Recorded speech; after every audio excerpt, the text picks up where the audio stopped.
Hola, ¿qué tal? Muy buenas noches. Buenas noches con todos. Buenas noches, Dante, ¿cómo estás? Hola Elías, ¿qué tal? ¿Cómo estás? Todo bien, afortunadamente, hermano.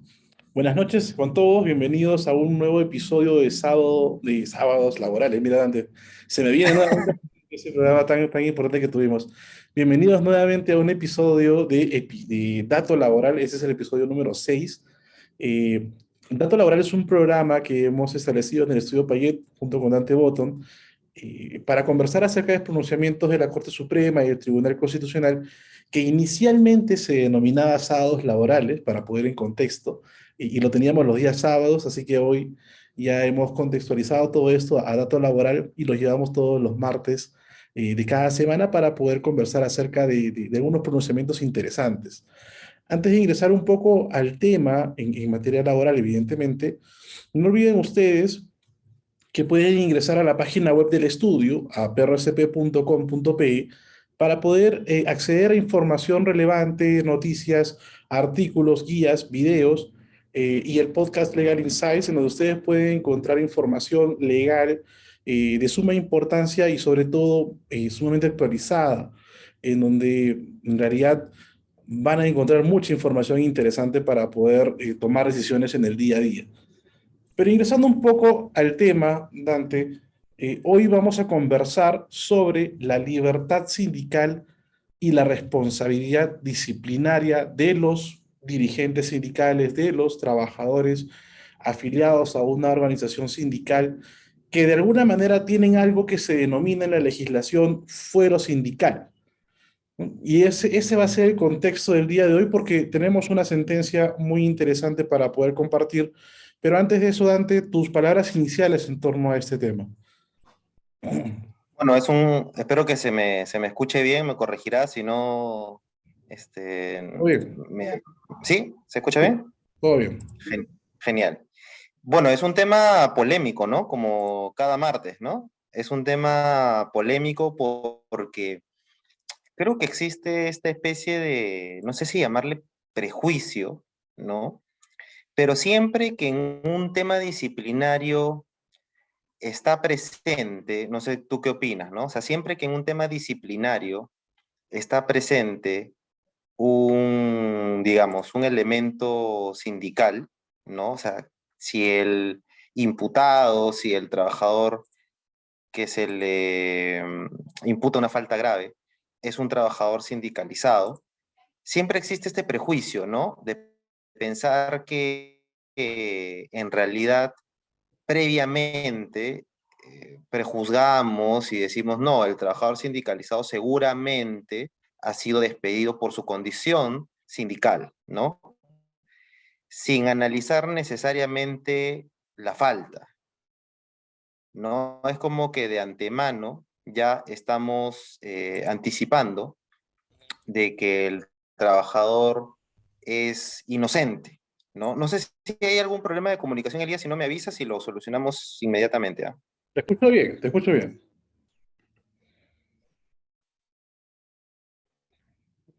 Creo que ya no. ¿Cómo lo...?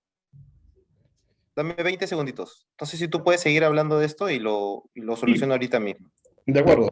En tanto se conecta Dante nuevamente, es cierto, ¿no? Siempre cuando estamos en una discusión sobre una sanción disciplinaria, muchas veces el despido, algunas veces una suspensión o una amonestación escrita, y está de por medio de un dirigente sindical, existe una presunción, no, que el empleador tiene una conducta antisindical, y es por ello que establece sanciones para los dirigentes sindicales o para los afiliados al sindicato por la sola condición de ello, con la finalidad, pues, de quizá desincentivar de esa forma la sindicalización.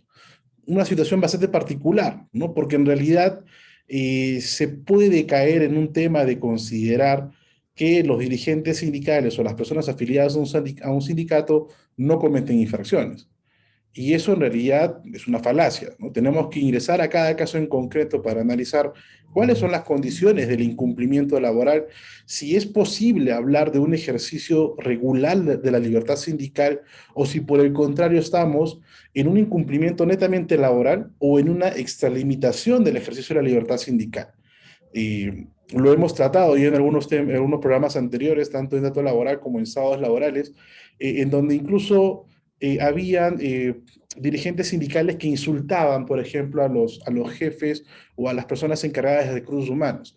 Entonces allí podríamos encontrarnos ante un supuesto de exceso o uso excesivo o irregular, mejor dicho, de la libertad sindical, ¿no? Ir o tomar aspectos que no corresponden en realidad y darle una cobertura de que no, yo estoy ejerciendo mi libertad sindical. Y eso sería, como decía al inicio, sería una falacia porque caeríamos pues en la sinrazón de que insultar a una persona o ridiculizar a un gerente o a un trabajador o cualquier persona de recursos humanos estaría dentro del ejercicio de lo posible la libertad sindical, ¿no? Que en realidad vendría a ser un abuso. Entonces, esas situaciones son casos muy particulares, pero el día de hoy lo que vamos a analizar es el tema de las faltas disciplinarias, no tanto esa situación límite en donde de repente se podría entender entre ejercicio regular de la libertad sindical o ejercicio irregular de la libertad sindical, sino hoy vamos a atender básicamente a la configuración de faltas en el ejercicio del desarrollo de las funciones de los trabajadores y dirigentes sindicales. Me parece, Dante, que ya estamos nuevamente contigo. Sí, son cosas del en vivo, ¿no? Como se dice, Elías. Suele Sí, pasar. lo que creo que lo has descrito muy bien, ¿no? O sea, hay un prejuicio, seamos sinceros, ¿no? O sea, cuando en un proceso disciplinario, un procedimiento disciplinario, una cosa es con el ingrediente sindical y otra cosa es sin el ingrediente sindical. O sea, si es un trabajador que no es dirigente sindical, el prejuicio no existe. Parece que los jueces son un poco más objetivos, ¿no? Y analizan la falta y verifican si efectivamente el trabajador comete o no comete la falta, punto. Porque no hay este ingrediente, digamos, este elemento adicional que pretenda sospechar, ¿no? De que quizás la empresa ha actuado mal, no. Punto. Se verifica si la falta ocurrió y si es acreditado, punto. En cambio, cuando en el procedimiento disciplinario sí hay un elemento sindical, un ingrediente sindical, los jueces utilizan, y bueno, hay grandes interesantes estudios sobre los prejuicios en los jueces, ¿no? Los sesgos, parecen anticipadamente pensar que el despido es indebido. O sea, están frente a una falta, basta con que se alegue la condición de dirigente sindical, de ex dirigente o de dirigente actualmente,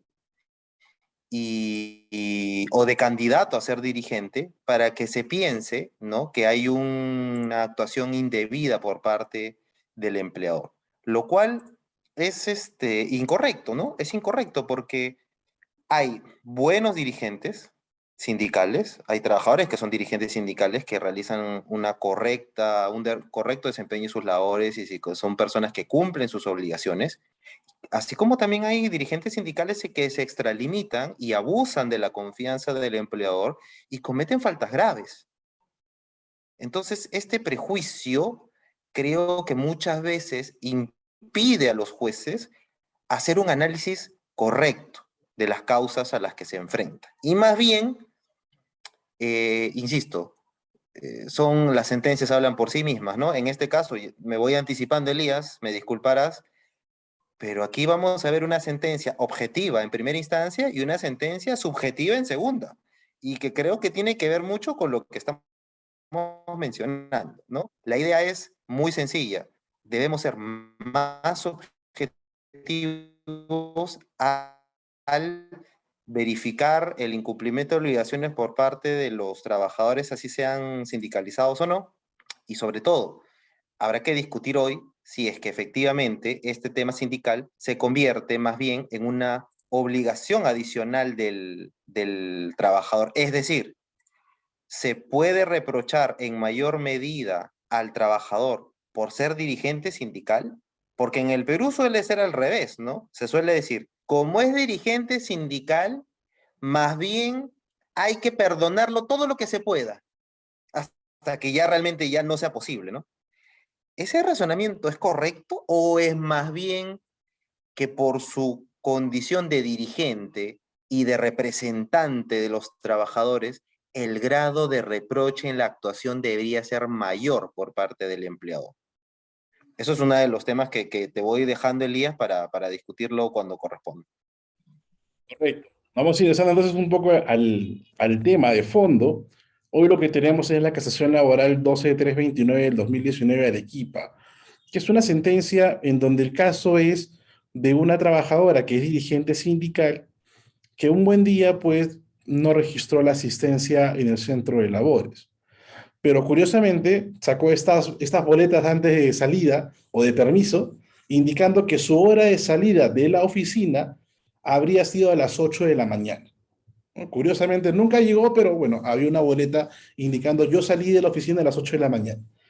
Pero lo particular es que tampoco ese mismo día no regresó a trabajar, sino que con el apoyo de una de sus compañeras, esta boleta de salida, pues la llegó a registrar con un reloj mecánico que tenían en la empresa como hora de retorno a la empresa a las 2 y 8 de la tarde. ¿No? Ella nunca se presentó en el centro de trabajo, sino utilizó esta boleta de salida y a una compañera para que registre el supuesto retorno. La empresa detecta esto y la despide. Y lo que hace la trabajadora es decir, bueno, oye, yo soy dirigente sindical. Ese día yo estaba realizando actividades fuera de la oficina vinculadas a mi actividad sindical y tú me has despedido básicamente porque yo soy a esa dirigente sindical.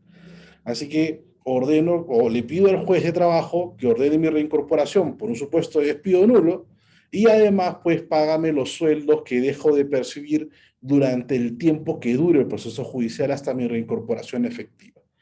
Esto es lo que a nivel extrajudicial, digamos, antes del juicio, ocurrió y es lo que plantea la trabajadora a nivel judicial.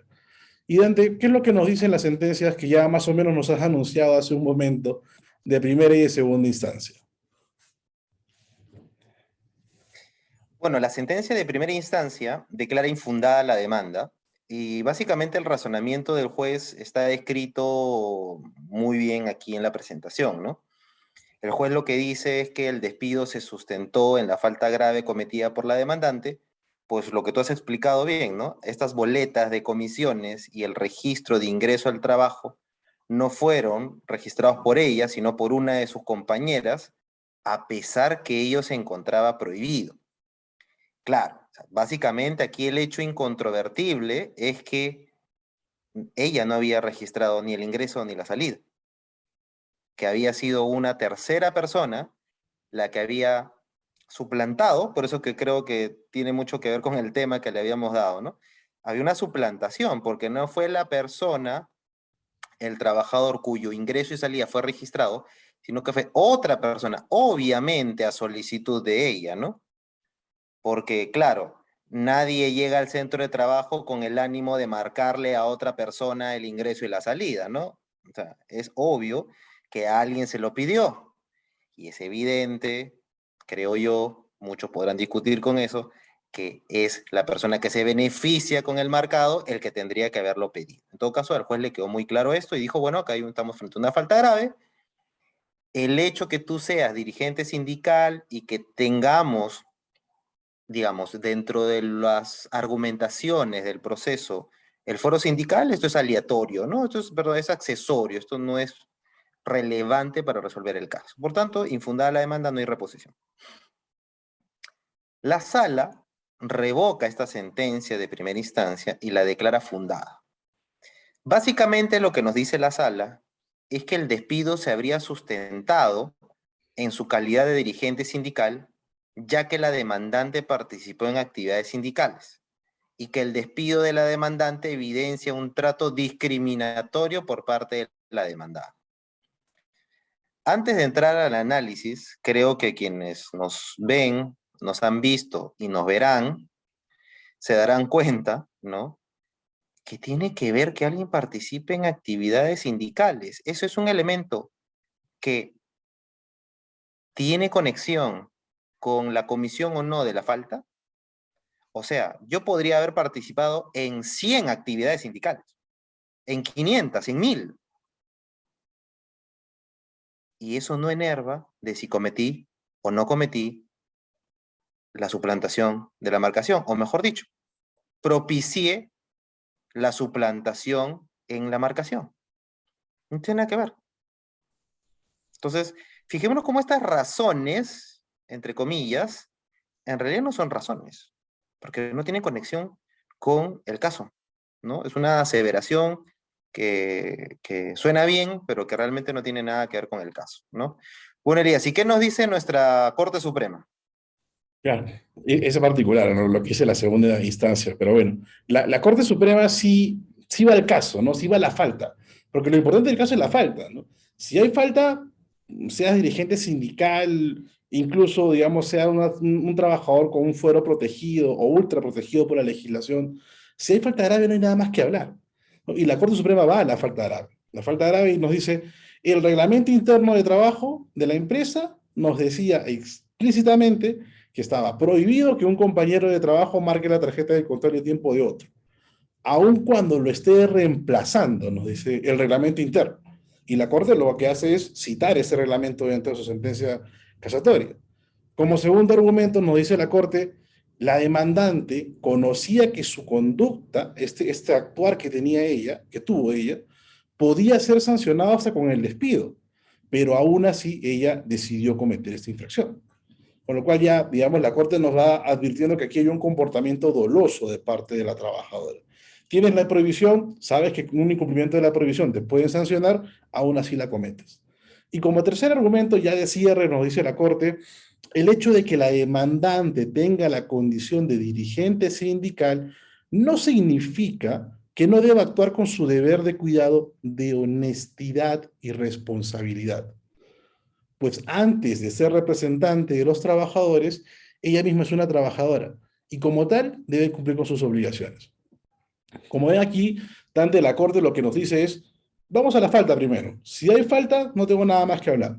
Y lo que encuentra la Corte es que efectivamente la trabajadora conocía de la prohibición, el reglamento interno de trabajo lo tienen todos los colaboradores, los trabajadores que están en una empresa, y a pesar de eso, pues de una forma deliberante, utilizó a otra compañera para hacer, para aparentar encontrarse trabajando.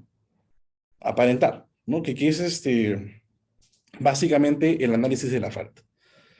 Esto es lo que nos dice la Corte Suprema, Dante. ¿Tienes algo que comentar en torno a ello o pasamos al análisis como tú consideras conveniente? Discúlpame, Elías, por este comentario, pero no sé, quiero abrazar esta sentencia. En serio, es una de las mejores sentencias que he leído en toda mi vida. O sea, sinceramente, que un órgano judicial tenga, digamos, sea tan razonable que simplemente diga que no tiene nada que ver en el análisis de lo que tú mismo has dicho, o sea, eso que nosotros venimos diciendo hace años, que no tiene nada que ver la condición de dirigente, que tu condición de dirigente no te da una especie de escudo protector, ni de, ya que estamos en las vacunas, ni inmunidad frente a lo que hagas, ¿no? O sea, que seas dirigente no te convierte en un trabajador inmune a cometer faltas graves, y las cometes, y son faltas graves que ameritan el despido, vas a ser despedido. Y en este caso, esta trabajadora, para no quitarte tiempo, Elías, cometió uno de los actos más deshonestos que pueden haber, ¿no? O sea, mentir sobre que estaba trabajando cuando en realidad no estaba trabajando. E hizo que otra persona le marque el ingreso y la salida. ¿Qué más deshonesto que esto? Entonces, discúlpame que haya tenido ganas de abrazar la sentencia, pero uno se siente feliz cuando lee este tipo de argumentos. Estas son buenas razones, como diría mi querido ex profesor Juan Antonio García Amado. Estas son buenas razones en una decisión judicial, ¿no? Claro, o sea, si ya lo analizas un poco más en contexto, de repente el juez supremo que era el ponente, o en todo caso la misma sala de la Corte Suprema analizar este caso, dijo, oye, ya, si tu argumento de defensa de soy dirigente sindical era, estoy participando en actividades sindicales, pues la legislación te da pues una licencia sindical, ¿no? Para poder hacer esas funciones y no tener que estar fraguando documentos para decir sí fui a trabajar, no, bueno, tuve una boleta de salida y tuve un retorno a las 12 8 de la tarde. Entonces aquí, claro, es claramente, como tú dices, un acto totalmente deshonesto de parte de la trabajadora que en realidad a nivel judicial lo que busca básicamente es sorprender a los jueces bajo el argumento de que soy trabajador sindical y la empresa tiene una conducta antisindical y por eso me está despidiendo, ¿no? Que es algo recurrente a nivel judicial. Pero para ingresar un poco al análisis, Dante, lo primero que se nos viene a la mente en ese tipo de pronunciamientos es, ¿qué es el fuero sindical? ¿No? Este tema que tú nos decías, que no nos da una inmunidad total, pero en qué consiste ese fuero sindical, Dante? Claro, el foro sindical es una institución que es importante, no hay que negarlo, es importante porque lo que da el foro sindical es una protección especial, ¿no? Entonces, el foro sindical lo que hace es darle una protección, no inmunidad, una protección especial a los trabajadores, a determinado grupo de trabajadores, básicamente a los dirigentes sindicales, a los que quieren serlo o han sido, porque acordémonos, ¿no? Del octavo Pleno Supremo también, la Corte Suprema ha extendido los alcances del fuero, no solo para los que quieren ser, son, sino para los que fueron dirigentes sindicales, ¿no? Y claro, porque es cierto de que algunos empleadores podrían, digo podrían, realizar conductas con el ánimo de amedrentar o afectar a los trabajadores justamente por su condición de dirigentes sindicales. Entonces, ¿qué protección les da el fuero? Básicamente dos. Una, de no ser despedido salvo por alguna causa justificada en la legislación, básicamente por falta grave, que sí es el caso, ¿no? O sea, que sí puede ser despedido por falta grave. Y otro, protección frente a las movilidades, ¿no? Tanto la movilidad funcional como la movilidad geográfica. O sea, un trabajador no puede ser cambiado de puesto ni también cambiado de lugar de prestación de servicio si no hay una razón objetiva. No es que no se pueda, sino que requieres una decisión totalmente objetiva. Creo yo que es una especie de carga de argumentación adicional, ¿no? Porque en cualquier caso, cuando hay una movilidad geográfica o funcional, tiene que haber una explicación. Solo que en este caso, la explicación será una explicación reforzada. No debe quedar duda de que la movilidad del trabajador ha respondido a una necesidad real e inexorable por parte del empleador. Pero insisto, no es inmunidad, es protección, no es inmunidad. Correcto, correcto. Y en la medida de que no es una inmunidad, pues justo viene el segundo tema, ¿no? Si comete alguna falta, es totalmente responsable disciplinario de esa falta. En el ámbito laboral tenemos tipos de responsabilidad disciplinaria, la civil y la penal, ¿no? Y para esos efectos, si el trabajador comete una infracción, a pesar de que sea dirigente sindical, como ocurrió en la sentencia, será sancionado y esto puede conllevar incluso el despido y la calidad de dirigente sindical no será ninguna atenuante y tampoco agravante en ese tipo de situaciones. Quizá agravante incluso sí, ¿no? Porque siendo defensor de los intereses de los trabajadores, pues yo tengo que ser un poco más como una especie del responsable, del trabajador que debe verificar cómo realmente se deben cumplir las disposiciones al interior de la empresa. Pero bueno, aquí sencillamente pues el dirigente sindical o la dirigente sindical decidió incumplir. Y finalmente, Dante, quizás sea este digamos, la cereza o el elemento, mejor dicho, un elemento determinante en el análisis de todas las causales de nulidad de despido, el nexo de causalidad, ¿no? El nexo de causalidad entre, en este caso, entre la actividad sindical que pudo haber tenido y la decisión del empleado, ¿no? Porque para llegar a la conclusión a nivel judicial que el despido es nulo porque tú eres dirigente sindical o porque realizaste algunas actividades antisindicales, toda esta determinación pasa por un filtro que es justamente analizar el nexo de causalidad. Y claro, el primer parámetro de análisis es, ¿has cometido o no has cometido falta? Si no la has cometido, esto tiene algún nexo de causalidad con la condición de dirigente sindical que tú estás invocando a nivel judicial. Me parece que este es el elemento clave cuando ya se pasa, digamos, del asunto de la determinación de la falta. Porque si hay determinación de la falta, pues ya no hay necesidad de analizar nexo de causalidad, pero si no hay esa determinación de la falta o de repente, como algunos jueces un poquito innovadores señalan, no es lo suficientemente grave la infracción para terminar la relación de trabajo, el siguiente paso es el nexo de causalidad. Básicamente, ¿a qué nos referimos en ello, Dante? Claro, ahí lo que hay que recordar que en este caso la trabajadora solicitaba que su despido se declarara nulo, ¿no? Y claro, solicitaba que se declarara nulo por razones, hay varias causales que tienen que ver con los temas sindicales, ¿no? O sea, hay una que tiene que ver con la afiliación, es decir, si el empleador te ha despedido porque te has afiliado, o si el empleador te ha despedido porque eres dirigente, o si te ha despedido porque has participado en actividades sindicales. Cada uno es distinta de la otra, ¿no? Eh, pero claro, en este caso era por participar en actividades sindicales. Entonces, supongamos que esta persona hubiera participado, se me ocurre, en una huelga, ¿no? En una paralización intempestiva ya. Supongamos, ¿no? Huelga, paralización intempestiva, digamos, reclamación, lo que quieras. Efectivamente, lo que hay que analizar es lo que tú bien dices. ¿Hay nexo causal? Habría que analizar, por ejemplo, cuándo se realizaron esas actividades sindicales. Si esta actividad sindical se llevó a cabo, supongamos, ¿no? 3 años antes del despido. O sea, pregunta, ¿un acto cometido hace 3 años puede generar tu despido 3 años después?